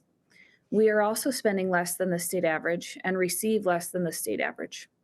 We have been deficit spending for the last 9 years, and we've been making budget cuts as best as we can while also trying to minimize the negative impacts to student learning opportunities. My colleagues have already stated many of my topics much more eloquently than I probably could do, so I'll try to highlight other issues. Some of the financial pressures and inflationary costs are really extreme in these last couple of years. The state aid has fallen behind inflation by $1,356 per pupil over the last 20 years. While last year's 2 to 3% inflationary adjustment for future years is very much appreciated, It is also worrisome that a continued 2% increase only will not keep pace with our rising costs. For example, I haven't heard anyone mention today property insurance premiums, which I know are not just in school districts, it's across the nation, but they've doubled in the 4 years, in the most recent 4 years in Adrian. Neighboring district, Laverne, shared that they have seen raises of $84,000 in just the last 2 years. Our negotiations with bargaining units are increasingly difficult due to labor shortages and competition with neighboring districts. I heard one of my colleagues say that they are able to steal from their neighbors, and we're unfortunately on the other end of that. We're not able to, and we're fighting to keep our good staff that we have, and we want to pay them well so that they can make a healthy living and stay in and want to stay in the profession. Yet our district must live within the budget, and many districts, not just ours, are deficit and needing to cut. Vendor contracts are also facing state labor mandates and inflation costs, and they pass those rising costs on to the schools. Our districts are primarily ag heavy in Southwest Minnesota for our property tax base. We're seeing rising property wealth as ag land and ag properties are selling higher than normal. I would like to caution that this doesn't necessarily mean there's more money in our district or in our residents' pockets, but it has created a shift in our tax burden with the equalization factor. There's less state aid in our districts as it looks like we have more property wealth per student. Many of us have declining enrollment as well. So this shift doesn't necessarily mean more money in the districts, but it is costing our residents more in their taxes. So they're definitely questioning what's going on. Meanwhile, we're making cuts and not being able to fully address our building needs or our student learning program needs. I was also going to talk about compensatory, but that's been highlighted already. The K-3 suspension limits and non-exclusionary discipline, that's been talked about already as well, but it is a concern for safety of students and staff. We're seeing increased behaviors in all of our ages, especially in the early childhood special education department. And some of the students are not categorized with an IEP or any learning disability, and we're just seeing increased needs there. So if we can spend some time looking at the language there, that might be helpful. The READ Act, I will echo, it's a really positive piece of legislation to move our kids in the right direction.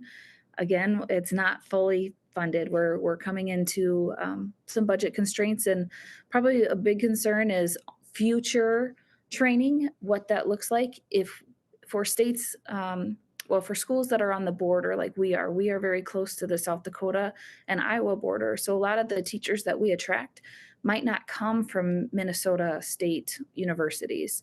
I think it would be 30 seconds, please. Okay, sorry.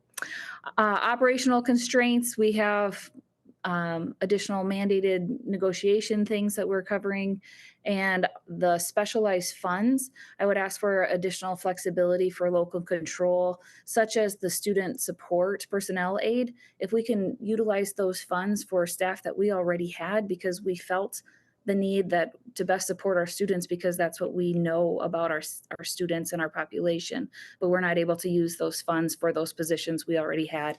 So if we could have more flexibility at the local level, we would really appreciate it. I know you have hard decisions to make. As you've heard, the impacts are not just metro, they're not just rural. Everybody is impacted by these hardships, and I thank you for your time and effort to try to make the best decisions for all students in Minnesota. Thank you very much. And our last testifier, I apologize for getting the name wrong, Chase Anderson.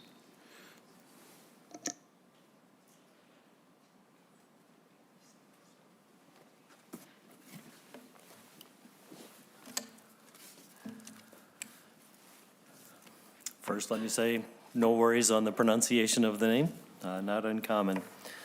Chairs and members of the committee, thank you so much for giving me an opportunity to speak here with you this morning. We appreciate your unwavering commitment to Minnesota and its public education system, and we truly appreciate your leadership and care and concern you show for our students, families, and schools. I'm in my 42nd year serving in the field of education, with 40 of those years in 4 different public school districts. I started my career as a science teacher and football and track coach in Bellevue, Nebraska, and then moved to Minnesota, where I spent 2 years in Rochester as a Montessori administrator, 2 years in Burnsville as a junior high school assistant principal, 16 years in Edina as a middle school principal, high school principal, and assistant superintendent. And now I'm in my 17th year in the role of superintendent for Wayzata Public Schools. The rewards of this journey have been tremendous, and I share the background not because mine's any more unique or different than anybody else's, but over 4 decades you see a lot of students, and I can say that, and I think I would speak for many of my colleagues, that probably been few times where the needs of students have been more significant, and you've heard that through a lot of the testimony here today. I'm here to talk about the critical funding challenges our schools are facing and how we can work together to stabilize budgets, support student success, and address the lasting impact of the pandemic, all while navigating rising costs and increasing demands for special services. The pandemic hit our enrollment numbers hard. In the 2020-2021 school year, our enrollment was about 450 students below projections due to the pandemic. Some families made other school choices based on COVID mitigation strategies, and the growth in our district that we had experienced for well over a decade did not occur that year. While we're again seeing enrollment growth similar to pre-pandemic levels, the financial impact resulted in significant cost containment measures to the tune of probably around $12 to $14 million during that time frame to our district. Our district, like many others, has endured significant inflationary increases. Transportation costs alone increased 13% in 1 year, and although now moderating somewhat, annual inflation has been as high as 8%. Schools don't have the flexibility of the private sector to increase the price of our products and services. Therefore, we are reliant upon state funding to bridge the gaps, and the funding formula has not kept up with these inflationary costs and needs of our students. At the same time, the number of students requiring special services is increasing significantly, and the cost to provide these services continues to rise. With the increase to special education reimbursements in the last legislative session, are greatly appreciated. The special education and EL programs remain underfunded statewide. It is understood that the legislature has many competing demands for funding. Among the many needs our school district has, I would like to share the following funding priorities to stabilize school budgets and ensure funding for recent state mandates. Increase the formula allowance by 3% over the current fiscal year 26 and 27 amounts. Raise local optional revenue from the $724 to a recommended $974. Fully fund special education and English learner program deficits to eliminate the cross subsidies. Maintain current levels of QComp funding, which has been critical to our implementation of the READ Act. And on that note, I've heard others reference this as well. We took on a very aggressive training approach within our district, and I think it's been very successful, and I hear from our teachers regularly that they believe the training that we implemented was outstanding and it's making a difference. So I thank you for your support of that. And finally ensuring full funding for the costs associated with unemployment insurance, family medical leave of absence, and the no charge for meals for students. In closing, public education is the foundation of Minnesota's future and essential to prepare the next generation of workers, leaders, and innovators. To achieve this, we must continue addressing the achievement disparities and educational outcomes. Funding public education is a critical investment that strengthens our workforce, builds our economy, and ensures a brighter future for everyone. Thank you for your time, thank you for your leadership, and also thank you for your commitment to Minnesota's schools and to its students, and for considering my inputs. By working together, I believe we can restore what's been lost, address ongoing challenges, and ensure every Minnesota student gets the education they deserve. Thank you. Thank you very much. And again, thank you to everyone who came down to testify today and share your experiences and your stories with us. It's something incredibly important for us as we go about our work this year. Chair Kunish, do you have a couple comments? Sure, thank you. And yes, thank every single one of you that came either in person or took the time out of your day to join us on Zoom to share your concerns, tell us some of the really good things that are happening, and help us to understand how we can use your voice to mold the legislation and the funding opportunities that we are not sure of just yet, but we'll certainly take those into consideration. We hear loud and clear your nervousness around unemployment insurance dollars going away. We still have a pretty good balance in that account, so you shouldn't have to take that out of your general ed. And I know it is one of my priorities to continue to fund that in the best way possible so that that doesn't become a burden. And so the other thing that I just wanted to talk about a little bit is the compensatory ed. We know that there was that little snafu this session. We heard you all saying how cumbersome the documents are, the forms are to fill out. We thought maybe there was an option to do away with those, but the reality was very clear, and so we will do our best to make sure that we're able to address that as well. Transportation, remember we added transportation aid, and also we should be seeing another $10 million in funding for a special ed that will hopefully kind of loosen up some of those things that constrain you as well. There are other things that we will continue to work on and look at as we go forward this next session. But again, thank you so much for joining us. And if you, if you're looking at what's happening at the national level and have any insight or concerns about any of the funding that has been threatened or might be threatened, we'd love to hear your perspective on that and how that will affect your school districts in the future. And we will be looking, I think we're actually going to have a hearing that will give us all sort of an introductory on federal funding 101 in education. So again, thank you all so much. All right, thank you, members, for everyone being here for the entire hearing and listening to our testifiers. I think that's incredibly important, so I really appreciate that everyone was here and patient and willing to sit in a little bit longer as well. Hopefully what we heard today will help drive our discussions as we go forward the rest of the year. And with that, there will not be a hearing tomorrow, but we are adjourned.